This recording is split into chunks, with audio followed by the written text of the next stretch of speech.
Hey there again, Geometry A gang. Mr. Mandrell here. Just got your supplementary video here for section 2 on similarity and similarity transformations. So this kind of piggybacks on some of the stuff that was in in section 1. And I already hinted at and gave some important information in the notes in the video for section 1 that really doesn't show up until section 2. So make sure you've looked at that one. So real quick here, a little review. In section 1 video, we talked about similarity, okay? And what it means for two shapes to be, or two polygons to be similar. Similarity basically just means, or when things are similar, you have two very important characteristics, and that was, as a review here, corresponding sides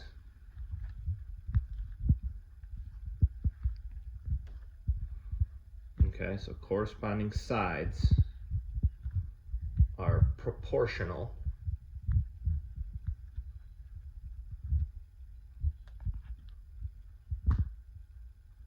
and corresponding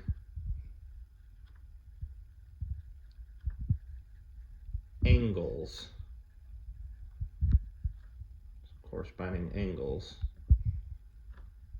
are congruent or equal. Remember what it means to be corresponding. It means that if I have a label here for triangle ABC, okay,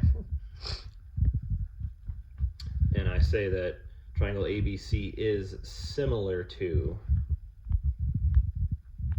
okay, triangle PQR, that means you got to look at these letters in order. I haven't drawn the picture yet, but you have to look at these letters in order from left to right, and you'll know what parts from triangle ABC correspond to what parts in triangle PQR. Since the AB is first, so let's say I have triangle ABC here, and that's their side AB of triangle ABC, then that means over here I have triangle PQR, side PQ is the first side that it speaks of, just the same as AB on this side. So again, let's say I've got here side PQ. Okay, move that a little bit. Okay. And as I read this, side BC would correspond to side QR.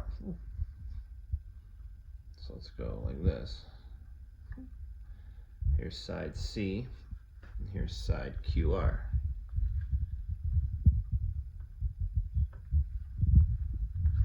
All right, and then that means side AC, the A to C, corresponds with PR. All right, now that doesn't mean that like one has to be on the bottom and one has to be, it doesn't mean bottom goes to bottom and left goes to left, although that is a lot of times how it looks.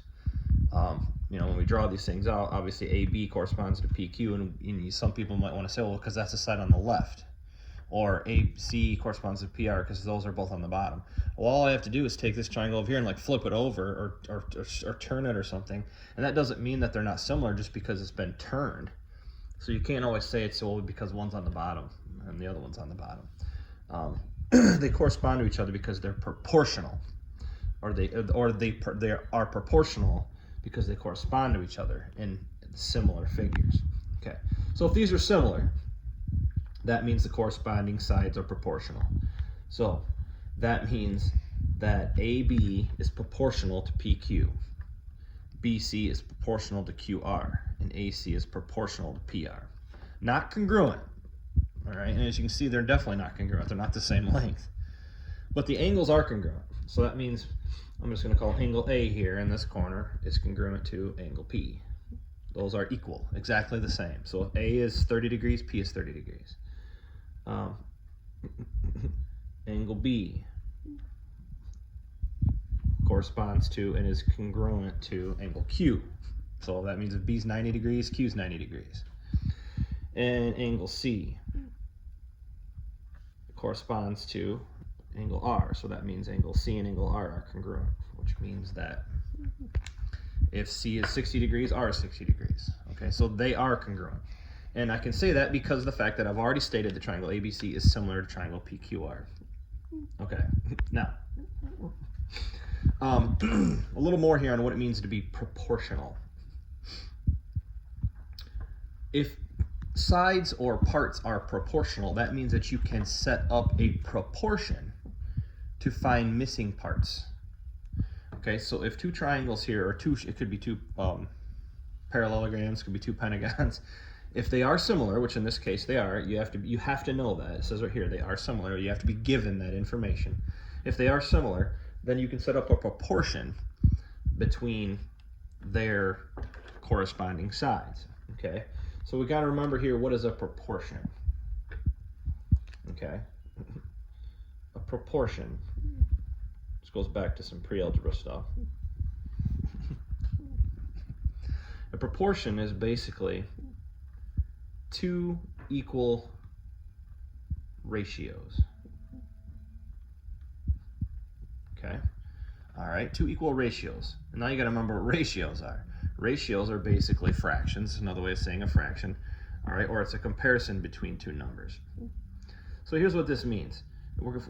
If I have similar figures like these two, and I know that their corresponding sides are proportional, that means I know AB corresponds to PQ here. So let's just say that I know AB is 6 inches, not inches, 6 inches long. Okay? And let's say that I know PQ is 18 inches long. All right? And let's say I know here that AC is 10 inches long. And let's say PR, the length of PR is unknown. Okay? Or what would be a better way of showing it as an unknown? Or like, let's say we don't know what PR is. Instead of putting a question mark, we could put what? X. Just like back in algebra, right? We need a variable, we need an unknown. It's a number, we just don't know what the number is, right? So this is a type of a problem that you'll see and have to be able to deal with based on the fact that you have proportional sides. Okay, so again, I have two triangles here that are similar, and I can only do this if I know they're similar. Okay, and I know that side AB is corresponds to and is proportional to side PQ. So that means in order to set up a proportion here, like I've written, I need two equal ratios. All right, so a ratio would be, if I take side AB and I put it over top of the side that it corresponds to, side PQ. All right, now we say there's a two equal ratio, so I'm going to say is equal to. All right, the other pair of sides here that I'm working on, I have side AC, and I'm going to put that over top of side, it corresponds to side on this triangle, PR. Okay, so that's my proportion, right? Now what do I do in order to solve the problem here that I need to do? The algebra part of this is, I know these three sides, right? I know side AB is 6. I know side AC is 10. I know side PQ is 18. So go ahead and I'm going to take my proportion here and I'm substitute in these known numbers. So this is going to turn into side AB is what? It is 6. I'll put that over top of side AC, excuse me, side PQ, right? Side AB is 6, side PQ is 18. So I'm going to put 6 in for AB, and I took my 18 and I put it in for PQ, is equal to side AC, which is 10, okay, over top of, now I have my side PR. PR is unknown. I don't know what it is, right? PR is X. Okay.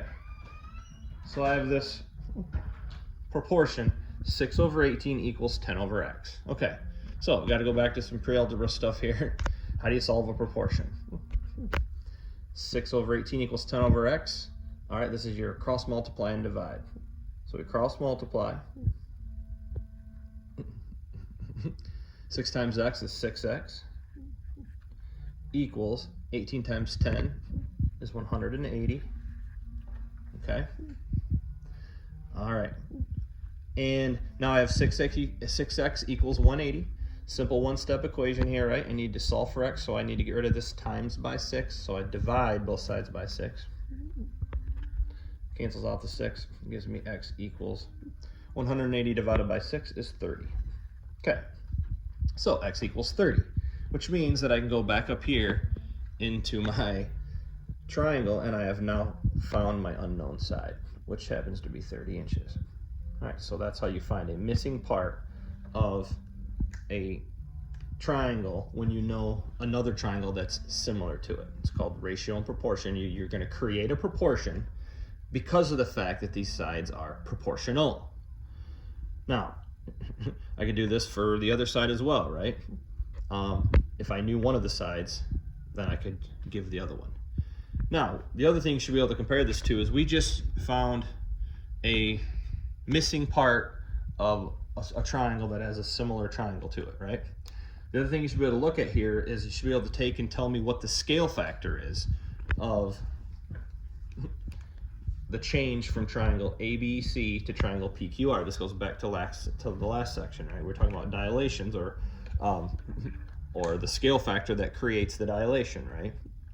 Well, in order to find a scale factor when you don't know the scale factor, when you're not given the scale factor, is if you know two triangles are similar, which in this case we knew it because I told it to you, I gave it to you. All right, you have to be given that information. You have to be told that they're similar. If you know they're similar, then if you want to know the scale factor, then all you have to do here is take one side from one of the triangles. So in this case, I would take a side from the new image. All right, you're going to put aside from the new image. You're going to put it over top of aside from the pre-image where you started. Okay.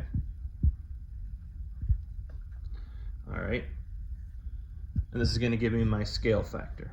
So my new image, if I take a side, let's say side PQ,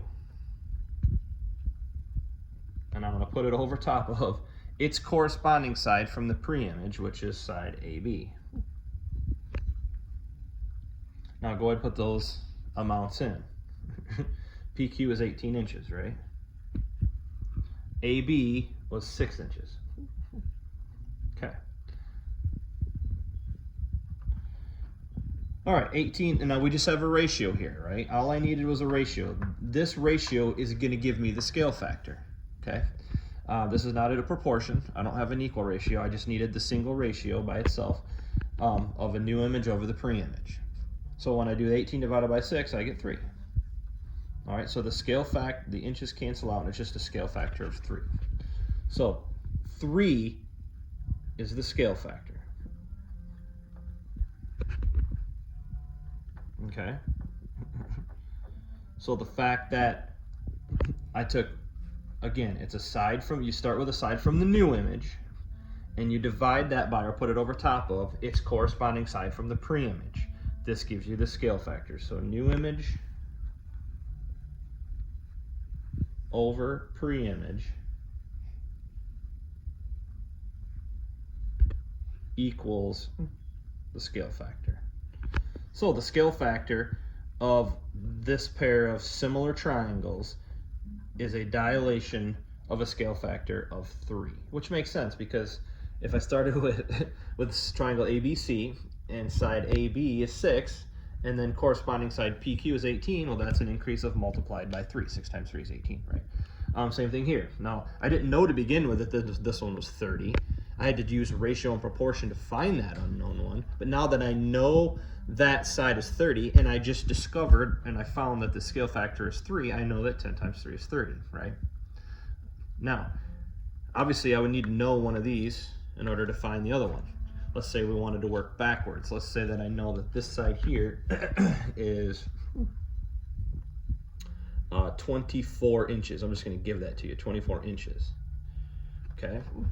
Now we know it's a scale factor of 3, so I don't need to do, I could do ratio and proportion. I could set up a proportion where I take, and let's say I want to know side A, I want to side, I would like to know side BC. It's the only missing side yet of this triangle.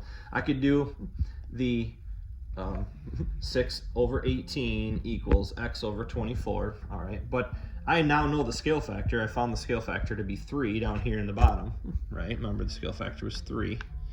So I know that going from this triangle to this triangle is an increase of multiplied by 3. Okay, well now we're going backwards, right? So basically just ask yourself, what number would this be, or what would the length of this side need to be multiplied by 3 to give me 24?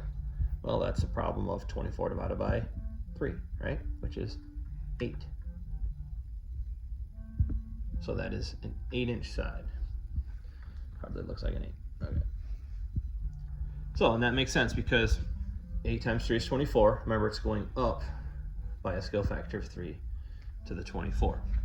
Going backwards means it's going down or divided by 3. Or you could look at it as it's being multiplied by 1/3 if you're going backwards, right? 1/3, 8 is 1/3 of 24. Okay, so that is, in a nutshell, similarity as applied to being what it means to be proportional. And then how you use the fact that things are proportional to set up a proportion to find missing sides. All right. And then, of course, you got the scale factor. All right. Another thing I wanted to mention here is another kind of thing here and kinds of problems you're going to look at here. We talked about similarity, but what about this whole similarity transformations? Okay. Similarity transformations are simple. I'm not going to do an in-detail thing here, but similarity transformations, first of all, you're involved the word transformations, meaning that it's going to involve one of the 4, if not multiple. It's usually going to involve, because it's transformations plural, it's going to involve a combination of the 4 main transformations, which remember are a rotation, which is where a shape spins, a reflection, which is where a shape flips, right? Flips. A translation, which is where a shape literally just can move, like go down and over, or maybe it goes over and down, so on and so forth, up and over. And then, of course, dilations, which we've been talking about, which is where a shape increases or decreases in size. The biggest thing you need to remember is this. There's really only one transformation that involves similarity, and that is dilation. All the other 3 transformations are congruent transformations, where if you rotate something, or if you reflect it, or if you translate it, they stay congruent. But if you dilate it, it's not congruent anymore. It's just similar. So basically what it boils down to is this. In all similarity transformations,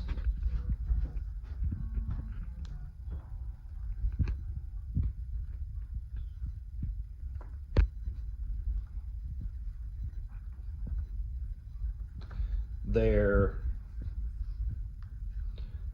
will be some form of dilation. Might be at the end, it might be at the beginning, it doesn't matter, but there will usually always be a dilation, okay? Because if they were talking about things staying congruent to each other, like if it was a congruent transformation, then there wouldn't be a dilation. Because if things dilate, then they change size. They get bigger, they get smaller. Well, if they get bigger, they get smaller from what they started, then they're not congruent anymore. But if they're similar, which is what they're saying here, it's a similarity transformation, then they can be dilated, because once they're dilated, if it's dilated by a scale factor of 2, that means the new shape is twice as big as the old shape. Then they're still similar because they have congruent angles, but the sides aren't the same length, so they're not congruent anymore. The sides are not congruent, but they are proportional. Like they all go up by 2, or by a factor of 2, by being multiplied by 2. Or let's say they shrink down by a factor of half, like they're multiplied by 1/2. Okay, so anyways, an example would be like a problem might ask you to say, what would the similarity transformations be if you have a shape like, let's take a just a random quadrilateral here.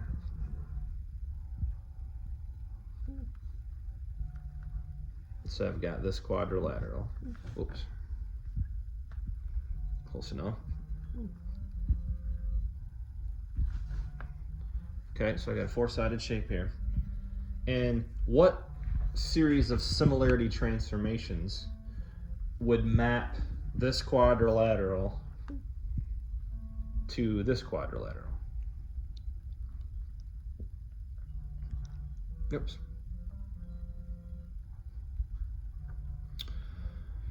Oh, let's see here. Let's go here.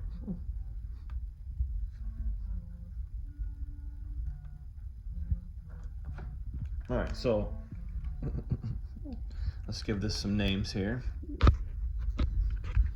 Let's say this is quadrilateral ABCD, and down here we've got quadrilateral PQRS. Okay, so the question might be, what series of similarity transformations will map quadrilateral ABCD onto PQRS? Remember, mapping onto goes back to like unit 1, where you literally take something and then you do something to it so it lands directly on top of the other one. All right, so what would we need to do to change ABCD into PQRS? All right, now, if it's a similarity transformation, that means we know that these shapes are similar to begin with. So, if you look at it, AB would correspond, this side here would correspond with better not do that. AB would correspond with PS. Because if you look at the point here of this has kind of like this quadrilateral has a point sticking out. That's going to turn and it's going to be sticking out up here. So that means AB would correspond with PS. And that means I can go AB would be over top of PS, right? Which is going to be equal to, because of the fact that these are all the same ratio.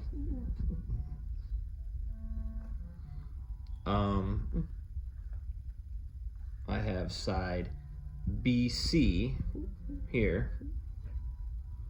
That's going to turn up, and it would be proportional to side PQ, right? And then I have side AD, which is going to be proportional to side SR, okay? Because AD, if it's turned like this, would go with SR, and then I have the diagonal side here, which is side DC would be proportional to side QR. Okay, so in other words, there's two things going on here. How do I get this shape to turn to look like this shape as far as its orientation? Remember, it's going to have to twist. So this angled pointed side like that turns and goes like this. Well, that is going to be a rotation, right? We know that a clockwise, this is actually a counterclockwise turn. All right, so you would have to have a, if you're going to put it in order here, you would have a rotation. Okay. Now I'm not going to worry about whether it's a 90 degree rotation or a whatever 45-degree rotation. I'm just going to say a rotation counterclockwise, right? We'll turn it so ABCD basically matches the same orientation, or it's pointing in the same direction as PQRS. And then what's going to shrink ABCD down to PQRS? Well, now this goes to our similarity transformation. It's going to be a dilation, right? There's always going to be a dilation involved because of the fact we've got to shrink this down to this one, all right? Or if we were going the other way, if we were going from the blue marked one to the red, it'd be we're going to increase the size, and here we're decreasing the size. So if these shapes are similar, and we know that they're corresponding, that way since they are similar, because we're told this is using similarity transformation, we know that their corresponding sides are proportional. That's why I have these proportions set up here, these ratios which are equal to each other, which means it's a proportion.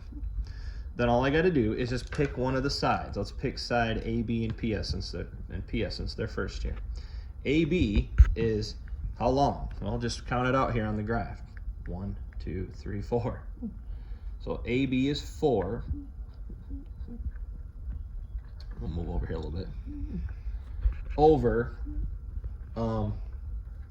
PS, right? We have AB over PS. So here's side AB is 4. PS is 2, right? So here, 1, 2. All right, so here's our ratio, 4 over 2.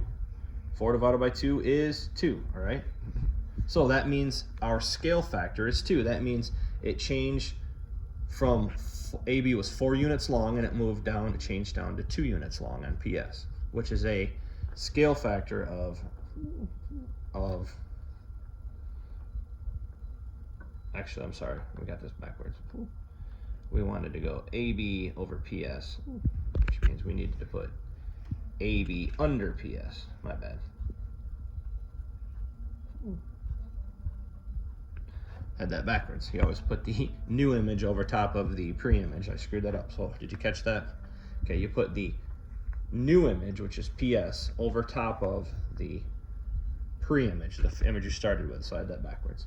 So since these are all congruent, since these ratios are equal to each other, we have these proportions, which makes these sides proportional. But we got to remember, when we find the scale factor, we put the new image side first over top of the pre-image, the original one. So had that backwards. So PS is 2, right, over AB, which is 4. And 2 over 4 reduces to 1/2, right? Okay, so 1/2. I had it as 2, or 2 over 1 to begin with.